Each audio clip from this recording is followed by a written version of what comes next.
Welcome to another edition of Talk City Greensboro, produced by GTN, featuring interviews and events happening around town. It's an easy way to stay in the know while you're on the go. Subscribe to Talk City on iTunes, Pandora, Google Play, or SoundCloud so you can keep up with what's going on in Greensboro City government. I'm your host, Josh Johnson, and with me today around the Big Round Table, it's been a while, but today around the Big Round Table is Mr. Jake Keys, my friend. What's up? Thanks, Josh. Come down every couple of years or so. Every once in a while, man. Yep. You just kind of stumble in, and you're like, hey, come on in. Jake's like, I'm gonna co-host today. I love it. Thanks for being here. Sure, man. Thanks for having me. Yeah. All right, there are changes coming to what we all know is the city's loose leaf program. Naturally, with changes come questions about the new process and how it's going to work. Our guest today is Griffin Hatchell. Griffin, you're the division manager of solid waste collection, which is part of the city's new solid waste and recycling department. Hey, thanks for joining us today. Thank you, Jake, for having me. I appreciate the opportunity to come talk about leaves. Thanks for being here, Griffin. We appreciate it. Yeah. Yes, sir. So is the first one me or is the first one you? Go ahead. Get us started, Josh. Sorry. So Griffin, we know there are changes coming our way for yard waste. So tell us when this actually begins and kind of how the process is going to start. When does it start, basically? Yeah. So I'll give you a quick timeline. So the first big change is going to be coming March 1st. Okay. We're going to eliminate the plastic bags from the yard waste collection service. We will only be collecting biodegradable paper bags. Okay. That's key. There is some biodegradable plastic bags out there, but we will not be servicing those. It will only be the paper yard waste bags. All right. And how can people, is it going to be easy for people to get those bags and not mistakenly get the biodegradable plastic bags? Okay, excellent. Yeah. So you're able to go to Lowe's, Home Depot, Lawn and Garden stores, Amazon to purchase them online. Excellent. They're usually 30-gallon yard waste biodegradable bags, and they'll say that usually in the items. Okay, perfect. Griffin, one thing, too, with those paper bags, we've heard some chatter and stuff online of people worrying about how the elements affect them. I know you guys ran a test. Tell us a little bit about that, just to put people at ease of, if they're setting them out for 2 days, if they're doing that work on the weekend and their pickups on Tuesday, right. How's that going to be when you guys roll in on Tuesday for pickup? That's a great question.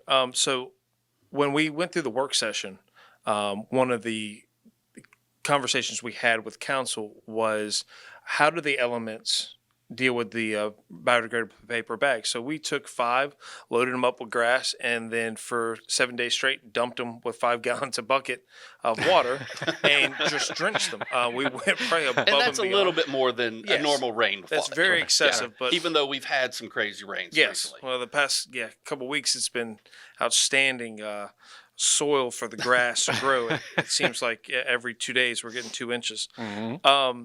And so what we noticed, we picked them up from the top instead of from the bottom where you're supposed to. And after the 7th day, they finally started to split. The material inside was dry. Okay. So the grass and everything inside stayed dry. Yes, sir. And so if anyone, I think that's on the work session for City Council, I think they had the presentation on there, and I think one of the slides was that. Yeah. So if they want to see a visual, there's that opportunity. And the thing is most residents aren't going to have them out there for 7 days, nor is it going to get 5 gallons dumped on it every day. Yeah, right. That's pretty good. Yeah. It holds up for 7 days. Right. And it only takes 1/2 gallon of milk to bust my plastic bag of food lunch. Right. And conversely, a plastic bag retains so much moisture. I mean, if you don't mind talking about that a little bit. Yeah. So actually, one of the things we did a lot of projects just to want to see what the elements can do. Yeah. And what we noticed is the plastic containers, the plastic bags, will hold that moisture and make the bag heavier. Yep. With the biodegradable paper bag, the material actually gets drier throughout the week and actually denses down to such a small portion instead of if you put a bunch of grass in a 30-gallon biodegradable paper bag. Right. It may shrink down to half. Really? And that's what we noticed. Even when we did the demos for the yard waste containers, we noticed that the material would get drier and the material would actually lessen. Yeah. Yep. It probably weighs less too, Oh, yeah. It goes down by half and it loses all that moisture. Workers, for our safety, workers enjoy that. Not having to pick up something that holds moisture instead of dries it out. Yeah. I'm sure they'll appreciate that. Mm-hmm. All right, let's get back to the yard waste containers that are coming. Tell us exactly what a Greensboro resident can do with the new gray yard waste carts when they're delivered. And you said they're coming between May and June. Yep. So the residents will see them start being delivered to single family homes mid-May, and it completed probably the second weekend of June. Once they receive that container, they can use it. We prefer that they actually use it first instead of their personal cans. Yeah. Because starting July 1st, we won't be accepting personal containers anymore. So once they receive that yard waste container, please feel free to use it. It's there for your convenience. Yeah. Okay. So say I get my cart delivered June 15th, right? Obviously, leaves aren't falling. Right. So what am I using it for at that point? You know, you put it for grass clippings, shrubbery, bushes, sticks, bundles, pine cones, any yard waste debris that you can have. What we don't ask is you don't put plastic bags in there. No biodegradable paper bags need to go in the container. It just needs to be loose items. We ask that you don't put animal waste, rocks, soil, food, mulch, planted pots, bags, or dirt in those. It's just for the yard waste. So again, that's bundles, grass clippings, bushes, any kind of yard waste that you do on a daily basis. Okay. All right. So what if I have more yard waste that doesn't fit into the cart? Like it's full and I still got yard waste. What do I do then? So if you have overflow, if it's not non-loose leaf season, we collect 10 items. That can be 5 biodegradable paper bags if you have additional grass clippings. Okay. Or if you have 5 bundles of twigs, you just wrap them up in twine. We'll still collect those. It's 10 items. Now from November to February, we will up that from 15 items. So that can be 15 biodegradable paper bags plus the container. Okay. And so that gives residents an opportunity to, if they have any overflow, that gives them an outlet for that. Excellent. Excellent. And I think you just touched on this on a previous answer, but once we get our yard waste carts, we're no longer going to be picking up our own personal ones. So I've got, a couple I bought at Lowe's 10 years ago, little 30 gallons. So we won't be picking those up anymore. Is that once I get the cart or is that July 1st? That is July 1st. Okay. So if you get the cart ahead of time, that's just a convenience for our residents. But after July 1st, there will be no picking up personal cans or containers. I know people, what's the difference? You have metal cans, but then you have the brute personal containers. There's a word difference. So just want to make sure we hit all those boxes. And starting July 1st, it will be only that personal container. I mean, the yard waste. The waste. city-issued yard waste container. Yes, Yeah. I apologize. The big gray one. The big gray one. The big- city-issued one. Big gray. All right. Well, let's fast forward to when the leaves start falling. What's the advantage of the yard waste cart during this time? How is it going to, how is it going to benefit? How is it going to change how people collect? Obviously there's going to be a benefit for residents. It's going to be a benefit for people who are collecting those leaves. So I think it's a benefit for both. You touched on, it's a benefit for our residents because their frequency will be every week. So we will be collecting yard waste every week, not 2 times in 4 months like the loose leaf program currently does. What it helps out with our staff is the pieces of equipment actually do the work instead of our staff, which when you look at a workers' comp sort of thing, it keeps our employees safe. So that was the biggest thing, is safe and efficient because that piece of equipment doesn't get tired. So it works at the same motion all from the start of the shift to the end of the shift. And so weekly frequency and protecting our employees, overall, we think is a great program. And I think the residents of Greensboro will truly enjoy it once they get accustomed to the change. So there's going to be a piece of equipment grabbing it, dumping it. You're not going to have guys slinging these things like you had moving the hose for the old loose leaf. So the manual labor part, and besides picking up the biodegradable paper bags, which you would pick up from the bottom, are not as heavy. There's a 50-pound weight limit to that. But no, they just roll the cart to the back of the rear loader.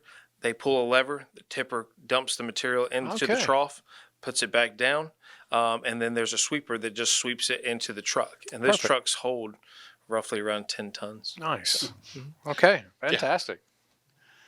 And I think another benefit too, because you mentioned it's coming every week, not twice in a 4-month period. My leaves don't fall all at once. Like on October 30th, they're not down. You know, Yeah. they come. So I think that lets you kind of stay on top of it and hopefully not get overwhelmed. Well, I would say that, in this past leaf season, I think is a true testament of how weather works. Is simple that the leaves fell early this year. There was massive piles on the street, but we don't start our loose leaf collection until the beginning of November. Right. If they had these carts this year, we could have been collecting leaves in October when they were falling. Right. I think as early as September, actually, they were falling. I got calls about it. So, I think with the change, it'll help the residents be better prepared and be able to catch and not fall farther behind with the loose leaf program. Yeah. Because they're not having to wait on the truck. They can put the material out on a given week, and we'll collect it every week. So, there's not that big of a change I don't see from the residents' point of view, because they're already putting personal containers. Instead of the personal containers, we're giving you the city issued cart. Right. They usually, like Jake said, he has 230 gallons. Those city issued carts, they can hold up to 3 personal containers just with that one cart. Just with the one. Yeah, so the frequency is really there. Yeah, the frequency actually is perfect for this area because, in September or October, in North Carolina, you can have a day where it's hurricane force winds. It could blow half your leaves out, and now you can get them up, and there's going to be pickup every week. So it really tailors itself to some of the unpredictability that happens here weather-wise. So that's a good thing. Yeah. All right. Well, we drive around town and we know some houses have an abundance of trees. Some have, certainly a manageable. So if somebody needs to have more than one cart, what is it they need to do? So for the convenience purposes, we ordered 75,000. We ordered additional containers because we have a feeling that the residents are going to need maybe additional, depending on your yard and how big it is. Yep. And then there's some that don't need the service, right? So I think we need to tailor on both ends of that spectrum. Sure. And what we did, we have created a form that is on the City of Greensboro's website. It'll start February 1st. Okay. It'll end at the end of March. So you have 2 months to either opt in saying, hey, you would want an additional cart that will be on your water bill, or that you can opt out saying, hey, I appreciate the invite, but I don't need the service and I don't need the cart. You would fill out the form either way, and then we can either deliver an additional cart or not deliver one when we start the distribution process. Okay. And that's going to be available starting February on the city's website. Correct. Which is greensboro-nc.gov. You can go there and check the link and fill out the form if you need it. Yeah. And we just may post that on some social media sites as well. Yeah. Oh, yes, sir. And by just may, we will. We will. And by May, we mean You're right. definitely. You will definitely see it all over. We will have that plastered. All right. Well, for more information about the new process for leaf collection and recycling with the city, just visit our website, like Josh said, www.greensboro-nc.gov. Griffin, appreciate you coming over from Patton Avenue and being on the show today. Yeah, thanks for taking them. We know you're busy, so thanks for coming by and sitting down with us and talking about this. Well, thank you for the opportunity from both of you. Thank you very much. Yeah, man. Come back anytime. Yes, sir. Stay tuned in weekly by subscribing to Talk City Greensboro on iTunes, Pandora, and Google Play. And don't forget, you can download Talk City from SoundCloud.